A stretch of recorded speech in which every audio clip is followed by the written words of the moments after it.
Hey guys, welcome back and happy Tuesday. All right, guys, so I wanted to start off by saying, because this is a little bit later in my afternoon, but there weren't enough daily hot takes, today's hot takes, to go on Jason's channel tonight. However, there was a new article that came out about Erika Girardi, and we haven't talked about the Girardis in a long time. This is actually maybe not the best news for Erika. But I did want to say tomorrow's episode of Wake Up and Adam, my new morning show, we're going to be talking about celebrity stalking stories. And I have a stalking story of my own, along with one of my mom's, where the man actually ended up taking his own life in our driveway. So I have some serious life stories and stories to share with you guys. I hope you call in and join us. And it's not going to be too heavy for a morning show, but we're definitely going to cover it. We're going to talk about it. Now, getting back to the Erika story, it looks like Erika Girardi's American Express bills might actually be examined. Well, they're supposed to be examined in her ex-husband, Tom Girardi's bankruptcy. Again, maybe not the best news for Erika. So we have all the details on that and more. But before we jump in, if you guys haven't already, go ahead, smash that like button. If you're not subscribed, get subscribed. And don't forget to hit that notification bell because, well, you don't want to miss anything we have coming up. With that, let's jump right in. It's time for all your binge-worthy pop culture news. Welcome to Up and Adam. All right, guys, so it looks like Real Housewives of Beverly Hills star Erika Girardi's credit card expenses are set to be examined as part of the fraud investigation connected to her soon-to-be ex-husband, Tom Girardi's bankruptcy. Now, according to court documents obtained by Radar Online, the trustee presiding over the bankruptcy for Girardi's law firm is seeking records for the American Express. Earlier this year, the once respected lawyer and his firm, and we've talked about this multiple times, they were forced into a Chapter 7. Financial records showed that his company owes about $101 million to various creditors. I don't even know what $1 million looks like, let alone 101. Where do you spend that kind of money? How do you get in debt? Tom Girardi, that's a no. Let's keep going. Girardi is accused of running his law firm like a Ponzi scheme. In court documents, his former clients accuse him of screwing them out of millions owed. Thank you, Radar Online. As part of the bankruptcy, Erika Girardi was sued by the trustee for about $25 million, and they are demanding that she pays back the money that the Girardi firm used to pay the bills for EJ Global.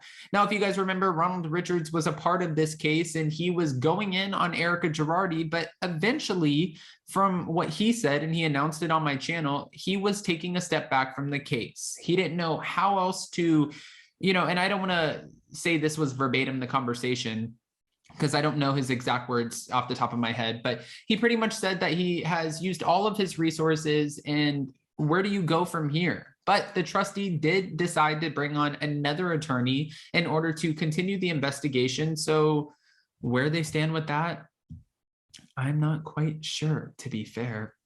The Bravo star denies having any knowledge of her husband's alleged misdoings. And in the newly filed motion, the trustee is asking the court for permission to obtain the records from the American Express. Okay, why this could be bad for Erika? Because who knows what's in those records? This might not be a good thing. If there's more money spent than we know, if they pull the records, you have to realize they're going to go in with financial analyst, like one of those people who go through and investigate every single transaction. If you guys have seen some of my lives with Emily D. Baker, Emily has made it known that when she was a prosecutor, sometimes she would, go through people's financial records and their bills and their emails in order to pin something on the person or figure out what was going on. I don't know the exact terminology, but she said it was so entertaining. Prosecutors, the courts, they really get excited about seeing these financial records because 9 times out of 10, the person's not always paying with cash. And if they're not paying with cash and charging something to a card, well, that could leave a trail. The motion says Girardi's law firm records were poorly maintained and incomplete. The trustee's review did reveal, however, substantial payments made by the debtor to American Express. This is what the documents read. Now, Girardi's firm issues cards to various employees and Erika Girardi, and the records show that Erika Girardi had 2 cards in her name. While the debtor's bank statements contain general line items general line item entries relating to payments. No additional information was found in the debtor's records that sheds any light on the nature of the payments made, or if the debtor received reasonably equivalent value in exchange for the payment. Okay. The trustee who was, not even was, still continuing, this is not going anywhere anytime soon. Let's say the trustee who has been working on the case for over a year claims she is beginning to unravel the numerous transactions which may be avoidable and recoverable for the benefit of the creditors. The judge has yet to sign off on the trustee's motion for the American Express documents.